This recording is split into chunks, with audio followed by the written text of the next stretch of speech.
మన సంఘంలోనే జరిగిన ఒక అద్భుతమైన ఓ తమ్ముడు అప్పటికి మ్యారేజ్ కాల చిన్న షాపు నడుపుకుంటున్నాడు. మేమే ప్రార్థన చేసి ఆ షాప్ ఓపెన్ చేశాం. దేవుడు ఆ షాపును ఆశీర్వదించాడు. ఆ రోజుల్లో 2003-4 ఆ ప్రాంతంలో ఒక 50,000 రూపాయలు ఆ బాబు దగ్గర మిగిలినాయి. నా దగ్గరకు వచ్చాడు, అన్నయ్య 50,000 రూపాయలు మిగిలినాయి అన్నయ్య, ఒక బండి కొనుక్కుందాం అనుకుంటున్నాను, నాకు చర్చికి రావడానికి ఇబ్బంది అవుతుంది, బండి కొనుక్కుంటానన్నా, అయినా మీ ఇష్టం, మీరు ఏది చెప్తే అది చేస్తాను అన్నాడు. నేను సావుకరాలు ఆ బాబుకి ఏం చెప్పామంటే, తమ్ముడు బండి కొనుక్కో తప్పులేదు, కానీ ఇప్పుడు వద్దు.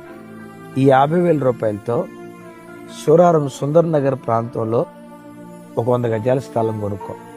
ఓ 2-3 సంవత్సరాల తర్వాత అదే రేటు పెరిగింది. ఆ తర్వాత నీ దగ్గర డబ్బులుంటే బండి కొనుక్కుందుకు. ఆ తమ్ముడు విధేయుడు, మారు మాట మాట్లాడకుండా ఆ 51,000 రూపాయలు పెట్టి స్థలం కొనుక్కున్నాడు.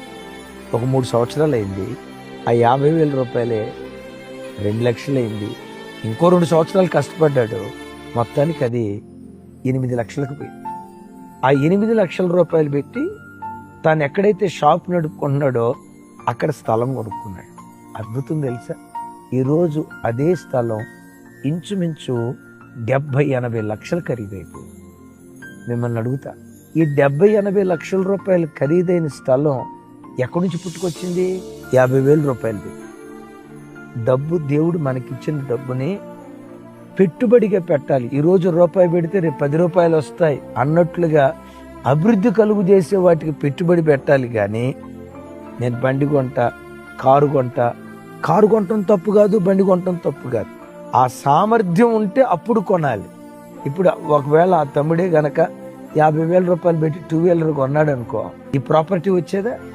అందుకనే యూదులు సంపాదించే ప్రతి రూపాయి విలాసవంతమైన ఇల్లు కట్టుకోవటానికో, ఖరీదైన కార్లు కొనుక్కోవటానికో సాధ్యమైనంత వరకు వాడరట. డబ్బుతో సంపాదించడానికి పెట్టుబడిగా అభివృద్ధి పదం వైపు తీసుకుని వెళ్ళే వాటిలో పెట్టుబడి పెడతారట. ఆ పెట్టుబడే వాళ్ళని అంతకంతకు ఆశీర్వదించడం ప్రారంభించింది. అందుకని ఒక మాట ఉంది, ఎప్రిషియేషన్, డిప్రిషియేషన్. భూమి కొన్నావు, ఖరీదు పెరిగిద్ది. ఈరోజు 1,00,000 పెట్టి కొన్నావు, ఇంకో 2-3 సంవత్సరాల తర్వాత 5 లక్షలు అయింది. 25 లక్షలు పెట్టి కారు కొన్నావు, 5 సంవత్సరాల తర్వాత అమ్మితే 5 లక్షలు వస్తాయి. దీన్ని డిప్రిషియేషన్ అంటారు. అందుకని యూదులు ఎక్కువగా చదువుకి, శాస్త్రానికి, టెక్నాలజీకి ఎంతైనా పెట్టుబడి పెడతారట. డబ్బు సంపాదించడం ఒక కృప అయితే, సంపాదించిన దాన్ని జ్ఞానయుక్తంగా ఖర్చు పెట్టడం ఇది అంతులేని కృప.